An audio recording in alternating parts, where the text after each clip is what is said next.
Welcome, everybody. I'm Mark Stoddard with Client Success, and we've got Andrew Marks, not Mark Andrews, Andrew Marks, founder of Success Hacker, on with me today. Andrew, what's going on, sir? Thanks for getting the name right. Got the name right, wrong. So now I've got them both ways. It's all right. We're good. Yeah. How many people in the chat pane got the Mark Andrews email versus the corrected Andrew Marks email yesterday? Any takers? We've got a few takers. That was a lesson in multitasking and working on a Monday. That was a mistake that only is going to happen on a Monday. And yeah, no, I get it. Well, it's Monday, and there's a lot of other things going on, right? You know, there's a lot of other things that people have on their minds, and that's something that we need to think about. Yeah, that's fair. That's fair. So, yeah. Yep. Well, good. So we also have Dave Blake, CEO of Client Success. He's on. Dave, can you hear us okay? Yep. Hi, everybody. It's great to be here. Awesome. Very good. Good. So this session is going to be a little bit different than normal. And so we'll chat through a little bit more. We're going to have more of an Ask Me Anything with Andrew. And so we'll chat through a little bit more as we go. But just to kind of intro folks. So as you probably saw in the couple of emails, a couple social posts that we put out, we've gotten a ton of really good feedback from the first 6 sessions in the webinar series. So we're keeping things going. And so Andrew's the first of the next installment, but you'll see we've got a bunch of really great content from other CS leaders in the space. They'll join us over the next few weeks. Really pumped to have them. If you want to go back and view any of the previous sessions, just go to clientsuccess.com/webinars. You'll see all the recordings there. You can just download and get into them there. And after we wrap up with Andrew today, we'll also take the recording, we'll post it there. So if you even just wanted to bookmark that page, clientsuccess.com/webinars, you'll always be able to get access to our recording. So really excited to get into things with Andrew today. I think Dave wants to say a few things. Let me pull Dave in for a second. Dave, can you still there? Yeah. Hey, thanks for joining again, everybody. If you have been to one of these in the past, give us a shout out in the chat. We're grateful you're here again.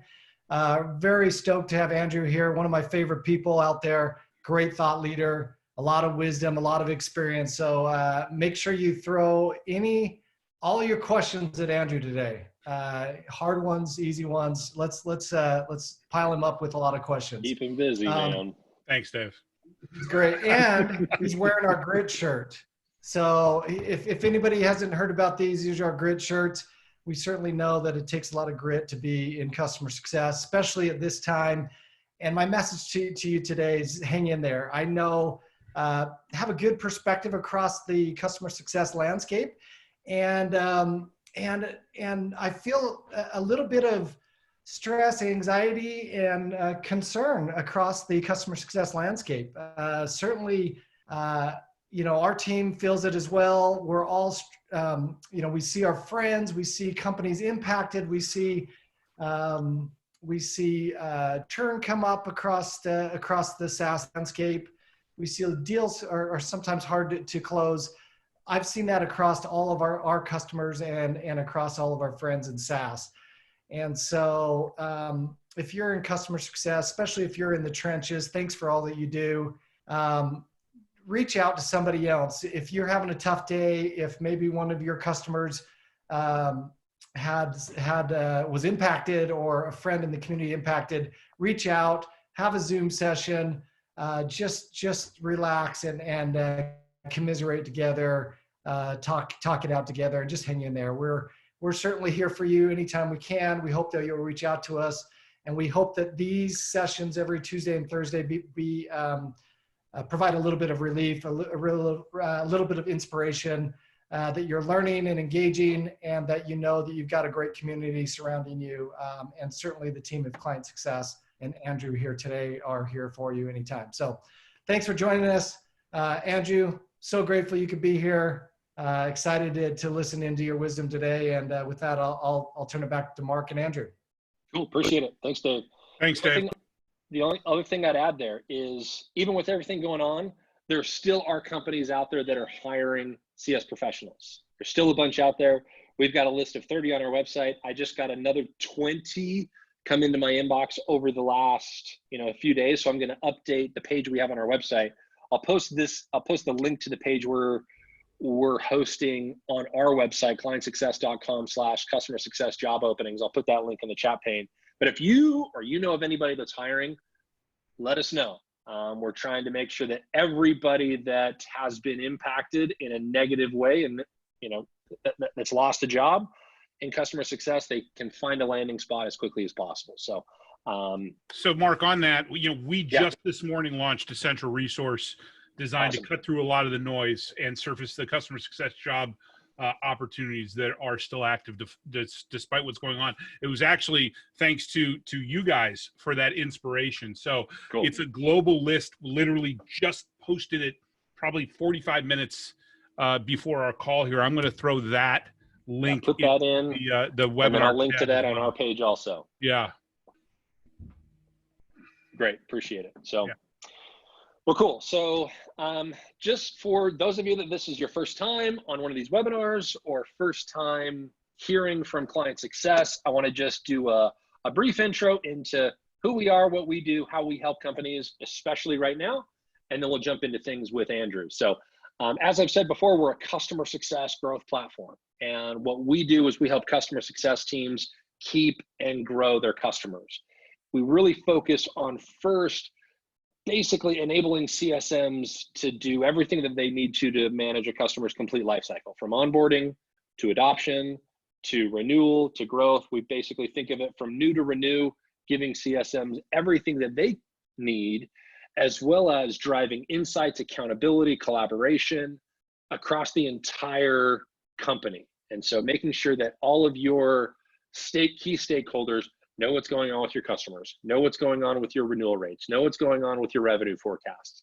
Really, that's where we help right now. And especially in the world where now everybody that used to work in an office culture now lives in a remote culture. You really need to make sure you've got your systems, your process, your collaboration all down pat. So if you need help with that, reach out, let us know. Find us clientsuccess.com. Give us a shout on Twitter @clientsuccess. We would be happy to chat with you and help you out with it. So that's us. We'll chat a little bit more about us as time goes, but let's get on with today. So thrilled to have Andrew on today. Not only is he a founder of Success Hacker, which I'm going to let him tell you a little bit more about. He also, I was hoping to see some of his own home office. He has probably the best home office setup I've seen of anybody since we've gone remote. Maybe I'll let him send a picture of that out later. We've got a nice virtual background from him, but yeah, excited to have him on. At the end of the webinar, I'll break down the virtual and show people what the home office looks like. Nice. If you're but yeah, tourist, I mean, it's a fun trip. Exactly. So, if you are on the team, you're running a CS team, you're a customer success manager, you want to get skilled up, you want to get certified in all things customer success, Andrew and his team, they're the ones to go to.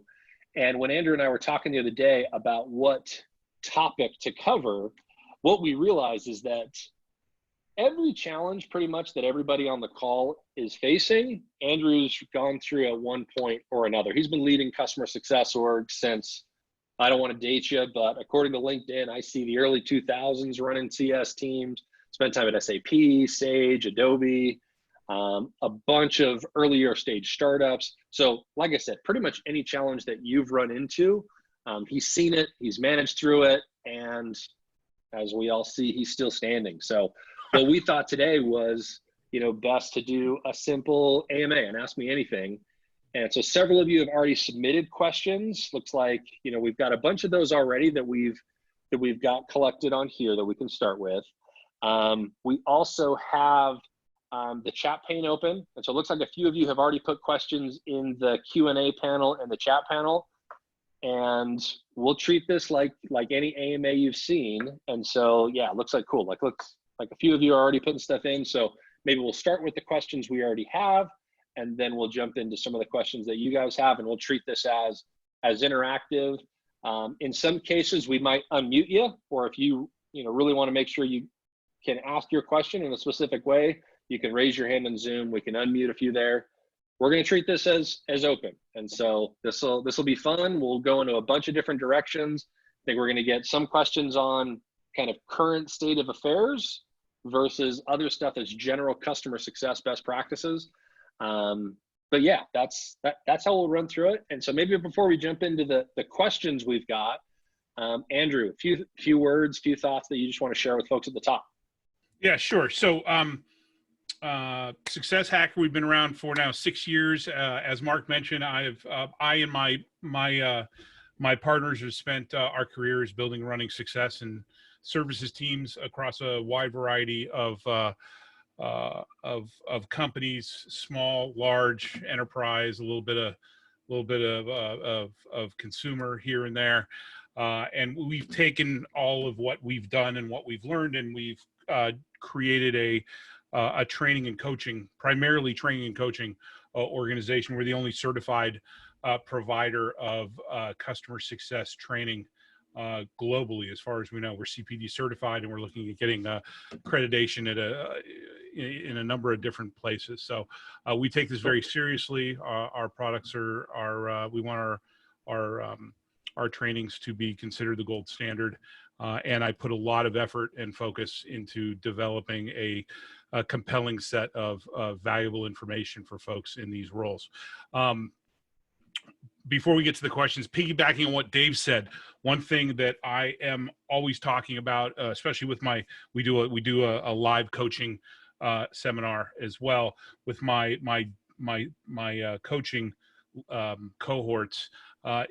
This is an emotionally draining job to begin with, and so right now, what everybody's going through, all the challenges that we're going through, that our customers are going through, that our families and our friends are going through, it's really important that you are taking care of yourself as well. You know, people in customer success have high EQ, and by nature, we want to help people. That's just kind of, because if you don't want to help people, you shouldn't be in customer success, right? That's the role.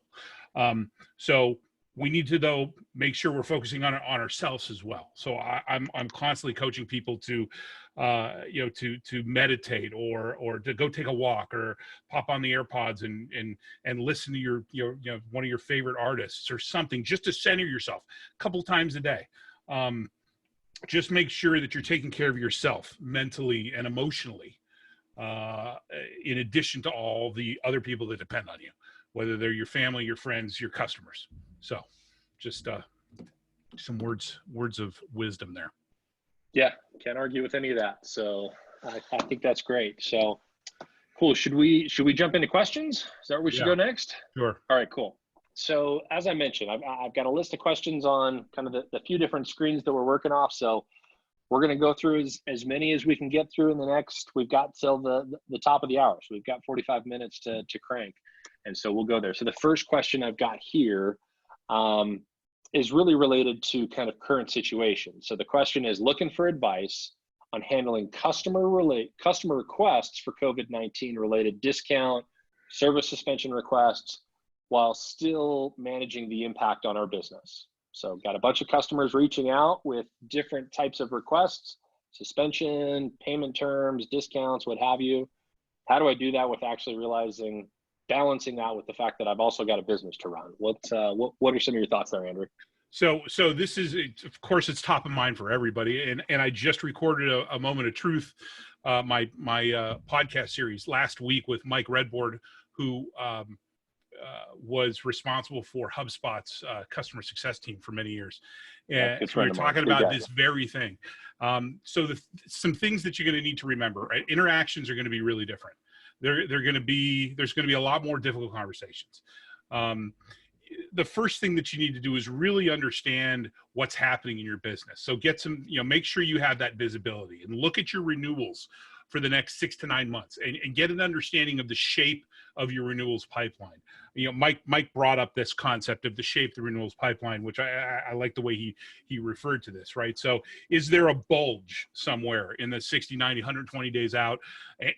Because you're going to make or break your renewals quarter based on where that bulge is likely, right? So start focusing on that bulge. Not to say that you're not going to focus on the other renewals, but 30 days from now, if you've got a renewal happening, quite frankly, right now, it's going to be a challenge, and you know that. But it's important for you to do your homework and understand what's happening with your customers, right? So once you figure out where that bulge is, because that's where you're going to have the greatest impact, especially those bulges that are farther out, right? Is first do your homework on that customer, right? How have they been using your product? How engaged are they? What's happening in their business, right? Are they having layoffs? Are they in one of those businesses, or serve one of those businesses that is just going to completely be devastated or dismantled by this, like potentially the tourism industry, for example, right? So really understand what's happening and come up with a strategy before you connect with them, right? Because honestly, there are going to be some customers that you're just not going to be able to save due to the impact of the situation that is having on their business. So you have to ask yourself, is it really worth our time to focus on them? And that makes sense, Mark. I mean, you get it, right? Yeah, totally. Side, right. So you need to focus, especially now. You need to focus on customers where there's a good chance of getting a renewal, right? The winners out there over the next 6 to 12 months are going to be those companies that really made the right decisions on where to spend their time and how to spend their time. But coming in with this hypothesis of where the customer is at, doing that homework is and having a strategy in case things go sideways with that customer is really important. So, be prepared. Now, some specific strategies for keeping those customers. If you've got an offering with multiple products, one way to keep customers would be to offer those products for free for that year in return for the renewal on the one product that they're using right now. That's a great way to at least maintain that revenue and also expose your customer, give them a lot of extra value for that commitment to you, and expose them to other aspects of your solution that you think that they can get value from.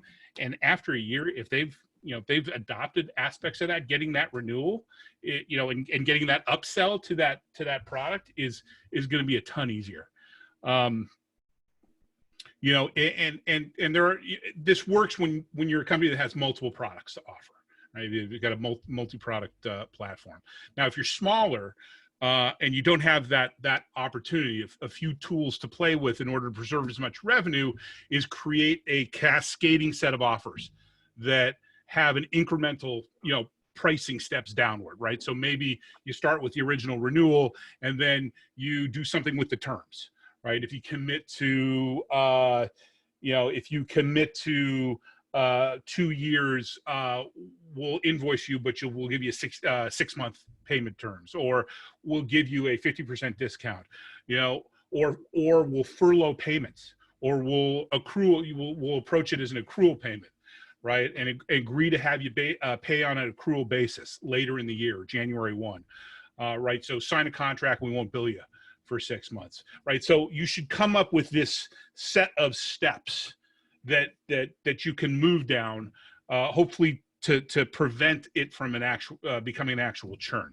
But net, you really need to think about this now, because it's the reality, and come up with a plan based on what works within your model. Make sense? Yeah, makes sense. And if you haven't yet, I'd also kind of go on that thread, like go sit down with your CFO, go sit down with whoever is in finance who's making these decisions for your company, because your customers are doing the same thing. And so like all those things that a CFO cares about right now, CFO's caring about cash flow, CFO's caring about flexibility, CFO's caring about all these different things. Put your CFO hat on for a minute while you're kind of coming up with these scenarios. And that will oftentimes influence a little bit of a different way for you to think about these. Sure. Cool. Let's jump on to the next one. Anything else on that one? No. Okay, cool. Another one that's also COVID related. It's a tough situation. So, the question is, we've unfortunately had to lay off part of our team due to COVID, including our VP. So the person leading our team. So right now I'm leading the team. What advice do you have for me? Don't do anything dramatic. Don't do anything that upsets your current operations. Try to limit that as much as possible. Once again, back to the previous question, make sure you have visibility of what's happening in your business, and make sure that you're focused on supporting your customers through this time, right? It's not about you shouldn't be selling. It's not about selling. It's about making sure that for every dollar that they spent on you, that they're getting $1.05, $1.10, $1.20 of value out of it. And it's even more important now than ever. Yeah. So speaking of selling, next question is, I've heard some companies are taking new business account executives or other sales folks and repurposing them, refocusing them on existing business growth, expansion, given the freeze most companies have on net new spending. So wondering if you're seeing that, and if so, what advice do you have for those companies? I've heard of a number of companies doing this. We actually have a Q&A, a question in the Q&A as well. Oh yeah, good call. I have a lot of empathy for this strategy, but it's really important to do it right. So there's a lot of things that you need to think about, and you need to remember that you got to do your best to serve your customers, right? Everybody getting on board is important to serve. It's important to serve the customers, and it's important to survive as a company so we can continue to serve the customers. Sales needs to remember that the renewal or expansion is a process, that started from the moment the customer signs their initial contract. It's not the renewal date or the month before, 90 days before that. Right. So when we want to try and sell more to our customers, understanding that if you swoop in as a salesperson, not only are you unlikely to close a deal, you're actually more likely to screw something up that's already in flight on the CS side of things. Right. So salespeople need to understand when they should avoid certain periods of the life cycle. So for example, 1 to 2 months before the renewal or 1 to 2 months after the renewal, maybe create a spotlight system to provide the salesperson with visibility when they could step on a landmine, right? We want to avoid that. But at the same time, we want to have the ability for CS to invite salespeople into the conversation with the customer, which is something I think we all inherently know. Actually, Mike and I talked about this in our moment of truth. He used the term of a CS qualified lead type of approach for dealing with this. And that's not just, I mean, it's especially important now, but it's actually a great strategy when things are normal, whatever that is. You should definitely have a plan that allows AEs to engage with customers throughout the life cycle and enable them to be successful, right? So teach them how to engage, what to engage, what's a good reach out, what's the right way to approach a customer, because they're wired and they're compensated and their roles are different than customer success, right? Net, there needs to be a plan. And a really effective communication with the sales team. It's not just a matter of saying, okay, you're going to be now doing more customer success related activities. Sure. You really need to think through exactly what's going to work with your customers. It puts a lot of stress on everybody, but sure. I think at the end of the day, we need to make sure that everybody is focused on the goal of serving our customers and doing everything they can and in the right way to make their customers successful and not alienate them in the process. Good point. So that actually segues, I think, nicely actually into the next question, which is talking about CS teams that actually manage revenue versus the ones that don't. So this one is for CS teams that manage revenue, whether that's renewal, upsell, cross-sell, etc. Would you recommend staying with a bonus comp package on retention and expansion targets, or moving to a commission structure? If so, what's kind of the tipping point for moving from one to the other? So whether you break it down by CSM or not, I think every customer success team should be tied to a number, right? There's a book of business that you're responsible for, right? Maintaining and expanding. So there should be an expectation for renewals, and it needs to be reasonable. And there should be an expectation for expansion, right? But a customer success path to that number is all about creating the environment for a renewal or expansion to occur, right? Reducing the friction for those things to happen.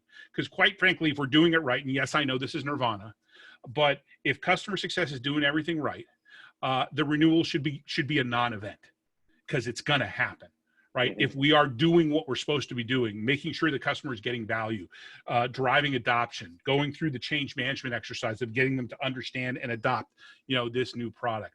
If they're getting value out of it, why would they not renew, right? So it's really important for everybody to understand that and create that environment for the renewal. I don't care. I personally don't care for commission-based CS plans, right? I prefer the lower leverage 70-30, 80-20, 90-10 kind of base to bonus type of plan. But you should also reward people for overachievement, right? And the reason being is that salespeople are being compensated for selling, right? It's a quantity game. Customer success needs to be focused on customer value achievement and recognition of that value, right? The only way you're able to get there is by becoming a trusted advisor. And you can't be a trusted advisor focused on customer best interests while you're trying to sell them something focused on your own best interest. Make sense? So when you said at the beginning, customer success should own a number, yep. Are you saying a revenue number? Are you saying a customer value number? Are you saying like some input number? Like, unpack that a little bit more if you could. It's a revenue number, but it's within the context of the book of business that you own, right? Yep. You own a 1 million, your CS team owns $1 million of existing customer revenue, right? Well, it's your job, right? You own that revenue number. That $1 million you own now, right? We brought it in, sales brought it in, customer success now owns that number. And customer success is responsible for ensuring that customer, those $1 million worth of customer, are getting value, are getting the value that they're expecting out of that investment. That's your job. That's what customer success is about. So sure. I'm tying that number to you. Yes. That's okay. Very good. That's what I'm saying. But at the same time, there's an expectation that, there's going to be some churn, right? So we can't expect 100% revenue, right? But we also, net revenue, we can expect a decent net revenue retention, right? So we're just going to have some churn, but if you're doing your job and your customers are being successful with your product, you're either going to be able to cross-sell them to another aspect of what your product offers, or they're going to be growing as a company by using your product and the benefits out of your product, and that will add additional seats. So there's an expansion. So yeah, that's what I mean when I say tied to a number. Got it. Perfect. Cool. So the next question isn't necessarily tied to where we're at right now, but it's QBR questions. So how do I make my QBRs, EBRs, business reviews, whichever term you're using, how do I make my QBRs more appealing to our clients and not just an exercise that my boss tells me I should do periodically with my customers? Yeah. So first off, it's QBR. We don't call them QBRs. We actually, we teach people it's not QBR. It's business review, right? Or it's executive business review, management business review, whatever. Just because QBR just infers that it's a quarterly thing, and it's not. It's whatever makes the most sense for the customer and how often they want to hear from you. Makes sense. So business reviews need to be focused on the customer and the value that they're getting from your solution. I've seen time and time again companies spend too much time talking about themselves. Right? No, this is about the customer, and it should be equal parts reflection. So what has happened, and forward thinking. Okay, and this is where we're going. Right? Ideally, you're getting input from a power user or an internal champion that understands what the executive stakeholders really care about. And that should be definitely first and foremost in your business review. I also recommend that people make sure that your presentations are short and sweet, right? Don't digress into tech support ticket conversations or different aspect minutia of executing on the vision, right? Those need to be taken offline, separate meeting, distribute an agenda, make sure people understand what they're showing up for. And also a mistake that a lot of people make, a lot of CSMs make, is distributing the business review content ahead of time, right? You do it as a follow-up. Don't give them the slides that you're going to cover. Why do they need to show up, right? But give them a taste of something, right? Look for ways in which you can give them a taste of something of value that will entice them to show up, but not the entire body of information. So maybe you ran a report that they're not able to run, and you came up with 5 really interesting data points based off of the information that you were able to capture about their account. So maybe you share one of those data points with a with some comments, and then you follow that with, and if you show up for the business review, we'll cover these other 4 aspects of what I discovered. Gotcha. So give them a taste. You want them to be interested. You want them to engage. You got to give them a reason to show up.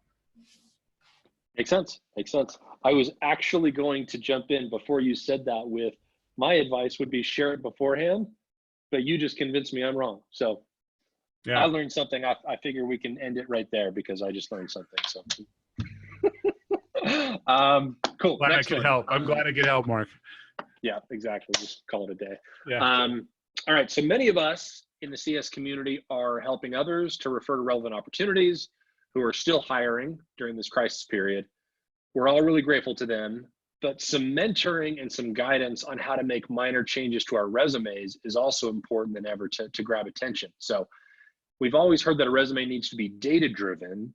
So can you help us understand what specific data points in regards to achievements, milestones, shout outs will help to create a powerful resume for a CS professional?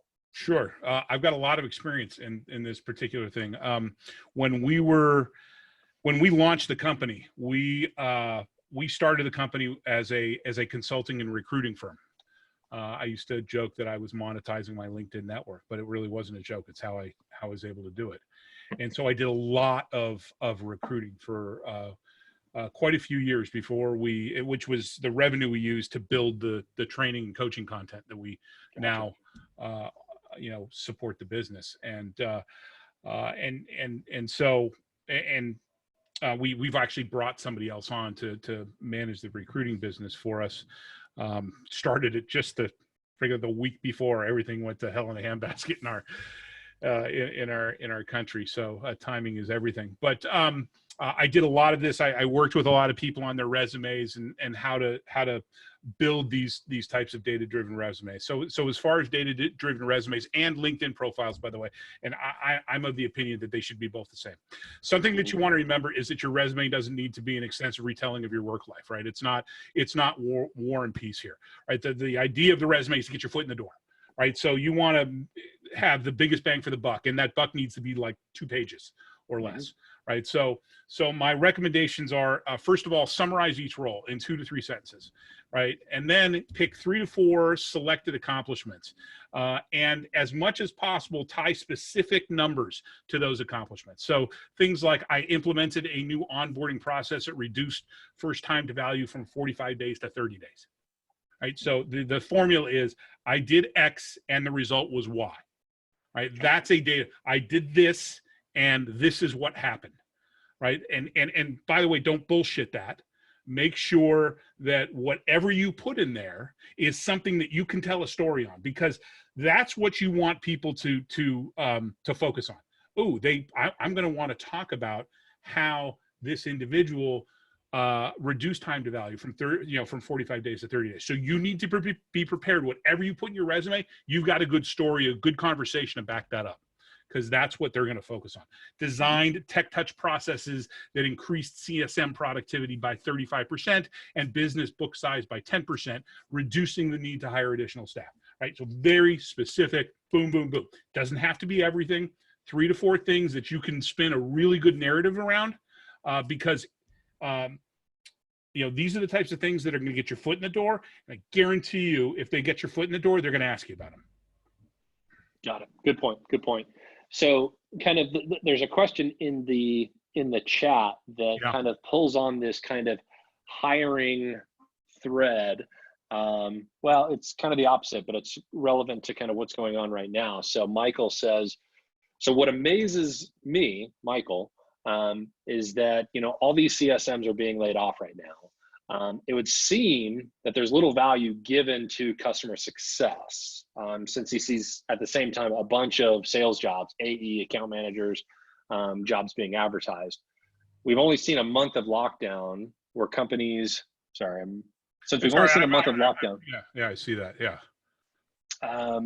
So I guess 100% agree. I 100% agree with Michael. There are companies out there that still don't get it. they still don't understand the customer success component.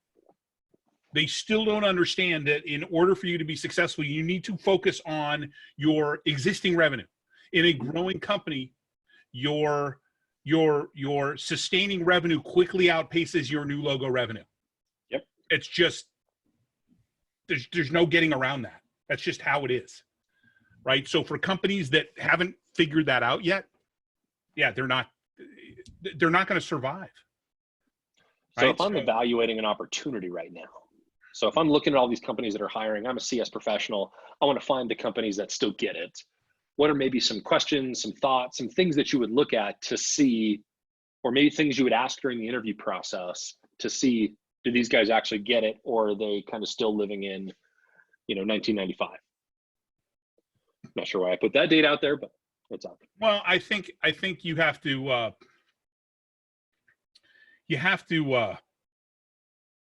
you really need to drill into that in a bunch of different ways and a bunch of different levels. It's really important to understand at a company, is it truly customer centric? Is it customer focused from the C-suite down? Right. The other thing that I would, so that's something that you're gonna need to ask a bunch of people. The other thing that I would look at is where is customer success in the organizational hierarchy? Does customer success have a seat in the executive table, right? Is there a customer success leader in E-staff, right? Or is customer success kind of lumped under CRO or VP of sales? Generally somebody who's very coin operated. Mm-hmm. And not saying that customer success can't survive and thrive under a CRO, but their plan, it needs to be net revenue based, not purely new logo revenue based. Yeah, and it's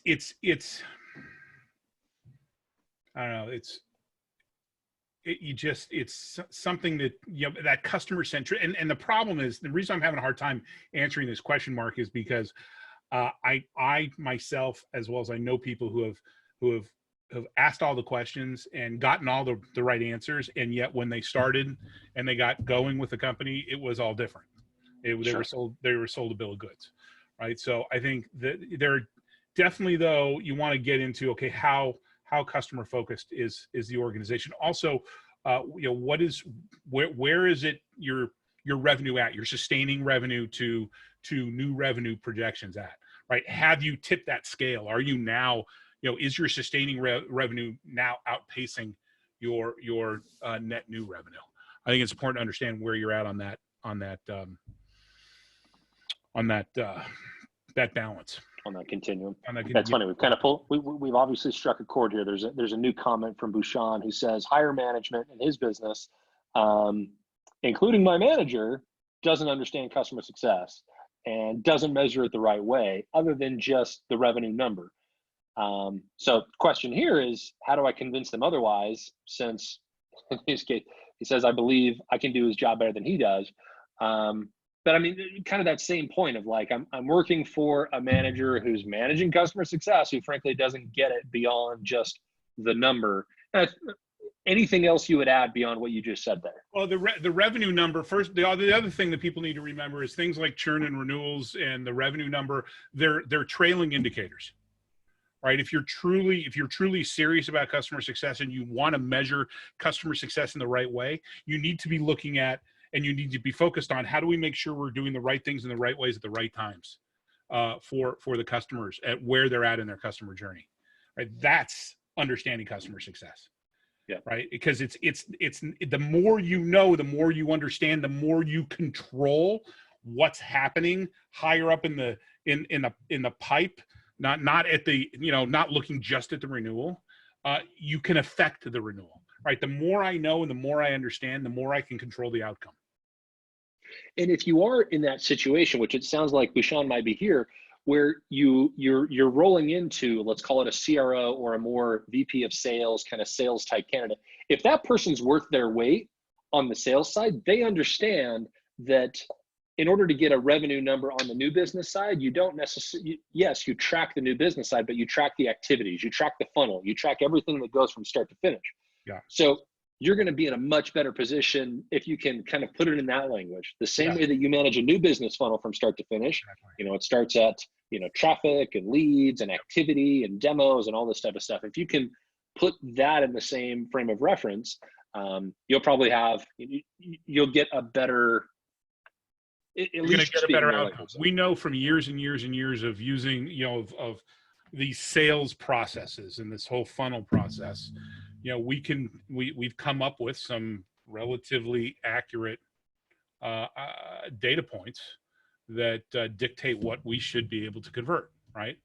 It's the same thing though with customer success. You want to approach it it's the same type of thought process, even though the process itself is very different. Mm-hmm. Yeah, very different inputs, but the kind of the mindset. The mindset, exactly. Is similar.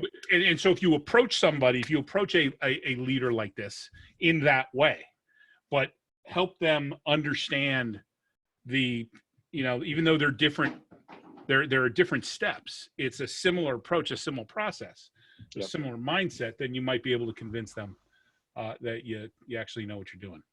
So let's kind of keep going on this. There's another question from the spreadsheet, which is kind of how to build a CS team. So if I'm building a new CS team from scratch, what are the common pitfalls, gotchas that you'd advise me to avoid?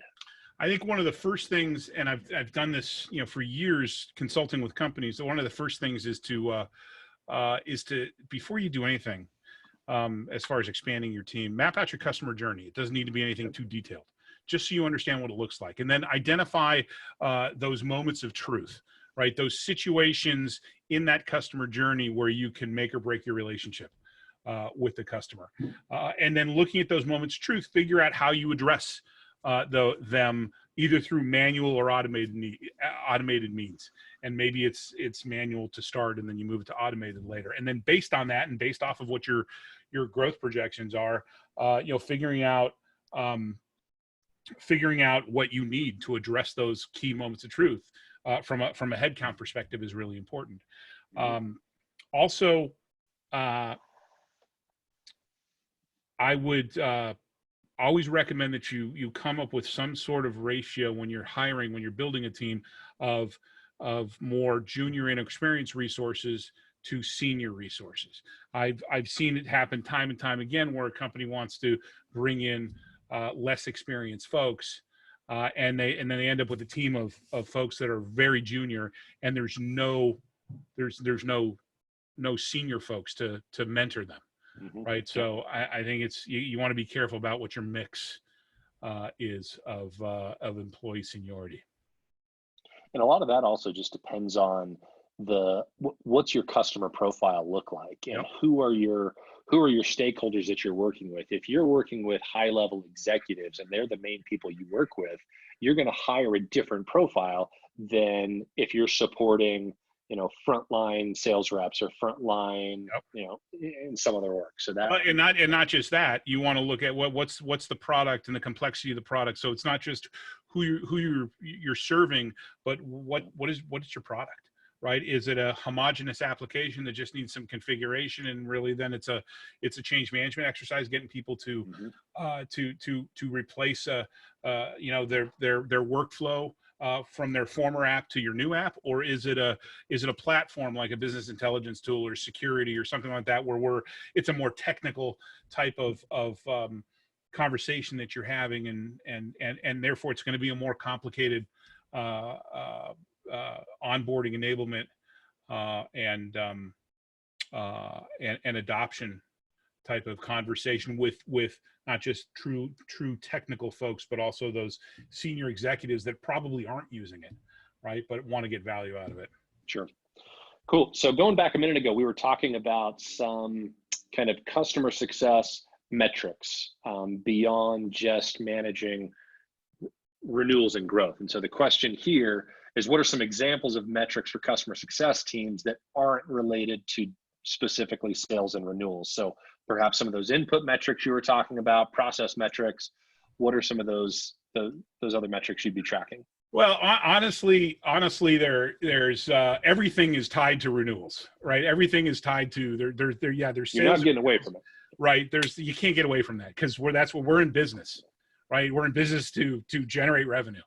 But things that are indicative, that are more leading indicators of that trailing indicator of revenue and renewals, are things like Net Promoter Score.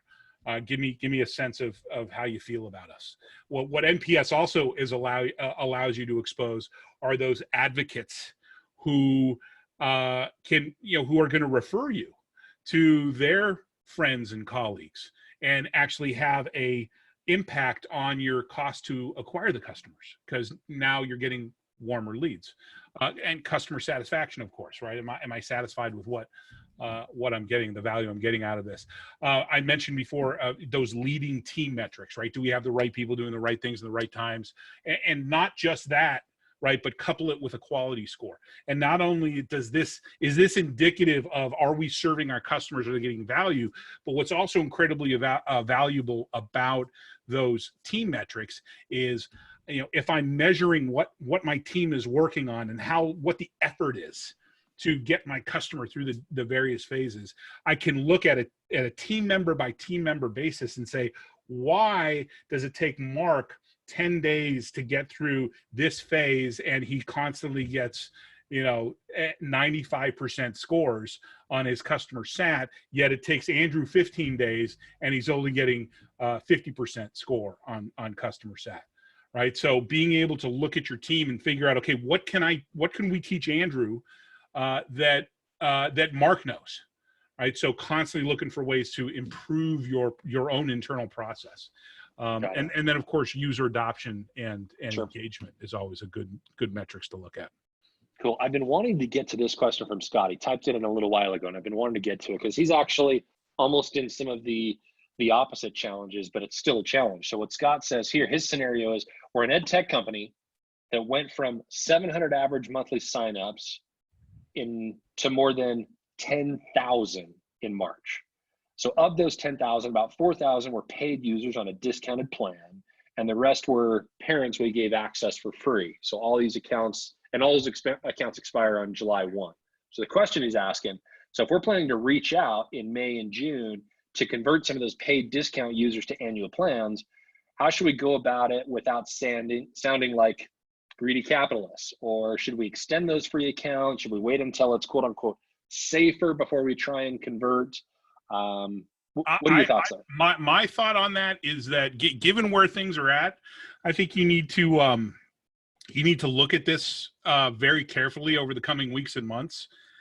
If this, if we're still on kind of a global lockdown right now, I say you push that, you extend those free accounts and wait till it's safer before you try and convert. I mean, we're talking a few months.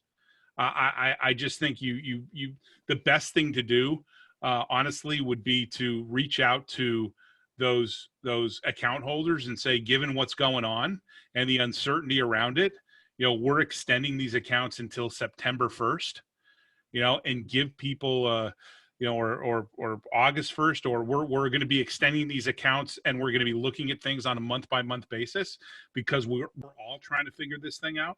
I mean, you're leading with, hey, we care, and we understand. We're trying to be empathetic to what you're dealing with, and by the way, and you could include in that and say, listen, if you're essentially if you're bought in, maybe what you do is you include a discount. Hey, if you buy by July 1st, we're going to give you a discount, even more, to this level, but we're going to still, keep these active until September. Something like that. That's the type of, once again, think about your prospect and your customer's perspective and what they're dealing with and all this stuff that they're dealing with, well outside of your particular piece of that. Sure.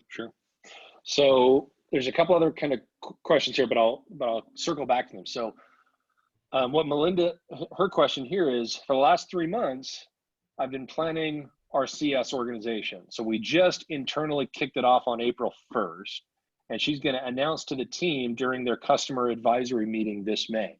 So how do I get customers excited about our CS organization during this tough time? I think that, well, it's not just this, honestly, it's not just this tough time, right? It's how do you get customers excited about customer success, right? And the messaging needs to be a lot about what I mentioned earlier, right? Which is customer success is there to ensure that for every dollar you're spending, you're getting $1, $5, $10, $20 value out of it. Our job is to make sure you're getting value, right? So you need to make sure that customer success is there, even though while we are all talking internally, the customer success is there to mitigate the risk and reduce the friction of a renewal, or an expansion. Customer success is there to ensure that they're getting value, period. End of story. These people aren't going to be selling to you. They are here to serve you. They are here to make sure that they're serving you. They're addressing your needs. You're getting everything that you can out of our product. And that in itself, I think it plays well during this time, but honestly, it plays well when things are normal as well. Sure. Agreed. Next question is from Brian. So Brian says, so in their case, client stakeholder changes, or let's call it key sponsor turnover, is for them a top reason for churn. So what are some of the best ways to ensure account continuity when your key executive, your key sponsor turns over? How do you ensure continuity there?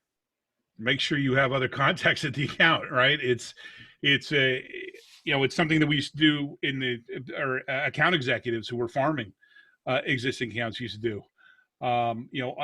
Understand, map out your account, figure out who's there, and make a connection with them. These could be power users, ordinary end users, power users, champions. You need to identify folks outside of your executive stakeholder that are fans of yours and can provide you insight in G2. That should be, whether it's during a crisis or not, that should be a standard operating procedure for somebody in customer success. Right? Those people, as I mentioned in the business reviews, those people are people that can help you prepare for the business review effectively. When a customer seems to be disengaged, those are people that you can reach out to and say, hey, is Joe still, what's going on with Joe? Did Joe get transferred? Did he leave the company? Because as a vendor, you're not even going to know, until well after that person departs. Yep. They're not going to pick up the phone and notify you. They've got other things on their mind. Sure. And other things to deal with, so just kind of expanding your internal network at that company is the most important thing.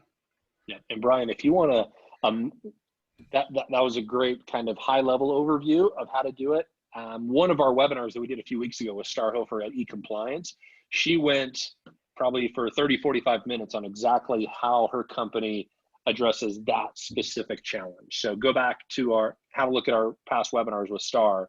She'll go. We love Star. Star was one of our students. No kidding. A couple of years ago, she was one of our early students. Yeah. Nice. Really good. Really good. Yeah. Cool. So question from Europe. So Tom in Brussels, he says, like many of us here in Brussels, we're in lockdown and we're going to be that way for at least another month. So what steps can we take today to anticipate the restart of the economy and our CSM and renewal activity, apart from just knowing our pipeline and upcoming renewals? Anything you'd be advising us to do today to get ahead of the rebound, frankly, whenever it comes? And anticipate to the restart of the economy, see some renewal activity, apart from knowing our pipeline, upcoming renewals. Well, like I said, it's apart from knowing our pipeline and upcoming renewals. Well, yeah, do your homework. Do your homework on the companies that you serve. That could take a lot of time, right? You create dossiers for your customers. If your teams are right now, if work activity is low, if things are slow, your team should be spending their time on skills-based training. And I'm not just saying that because that's what we sell. I mean, this is an ideal time for people to improve themselves. And better understanding your customers, where they're at, how this has affected them, and in that coming up with some strategies on how to communicate effectively with them. I've always said, never send an email and I hate these in normal times. I hate these emails that come to me say just checking in. Worst thing ever. Worst email that I can get from a customer success manager. Just checking in. But right now, just checking in is a good thing. I'm just checking in on you. I'm checking in on how you are doing. This is not a sales pitch. I'm just checking in to see how things are going for you and your family, Yep. right? And the people you care about. I've been doing that over the last few weeks. It's not a drip campaign. I've been personally reaching out to individuals and saying, how are you? How are things going? This is one of those things that's affecting everybody.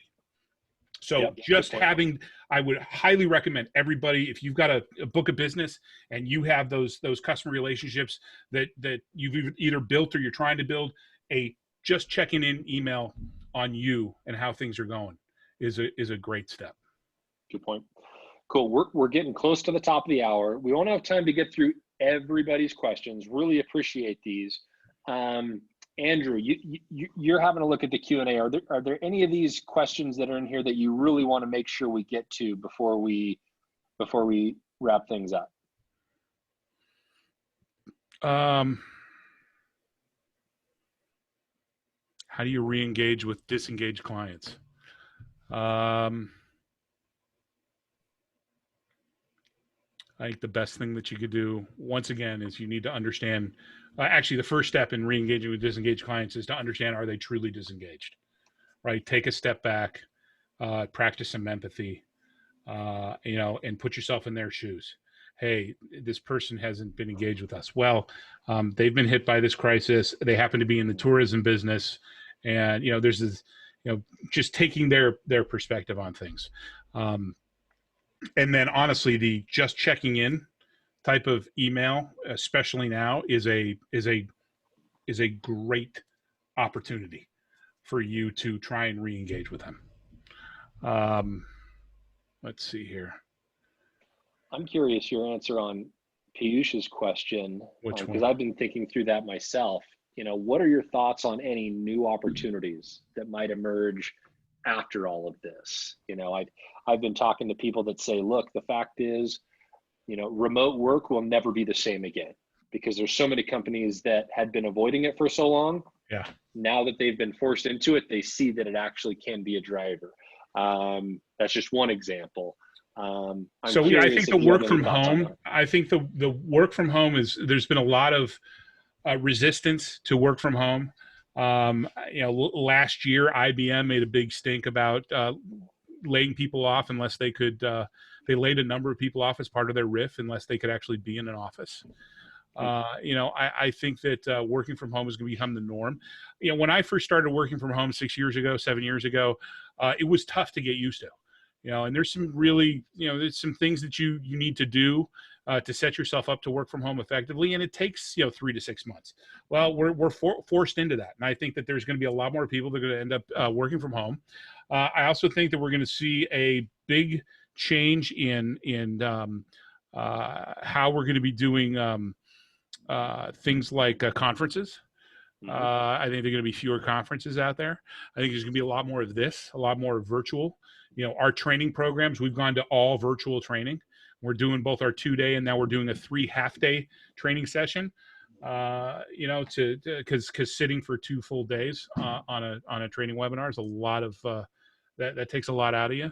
So I think You're going to see a lot more acceptance and people doing the virtual training, because you can still do it and get value out of it, a lot of value out of it. Yeah. Those are the things that, of course, are most top of mind for me. We've been doing consulting virtually as well. We actually have a couple of consulting gigs we're working on right now, 100% virtual. And our customers are getting tremendous value out of it. So cool. I think a lot of things are going to change. Things are going to change. So really good. No, this was great. I'm hoping everybody got as much value out of it as I did. I thought this was awesome.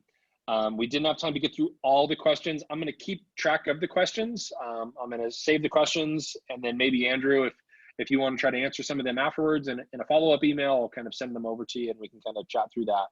But really appreciate you taking the time. Hoping everybody learned as much as I did. I think this was a ton of new things that I hadn't thought of.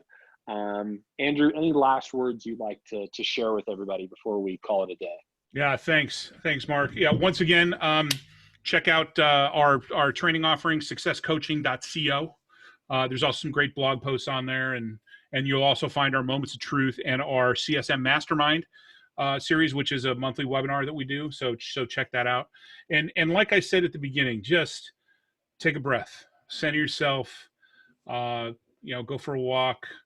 I went to the park yesterday, and as my daughter kicked soccer balls into the net, I walked around the park for 45 minutes. I mean, these things are so important. So remember to do that and to take care of yourself as well.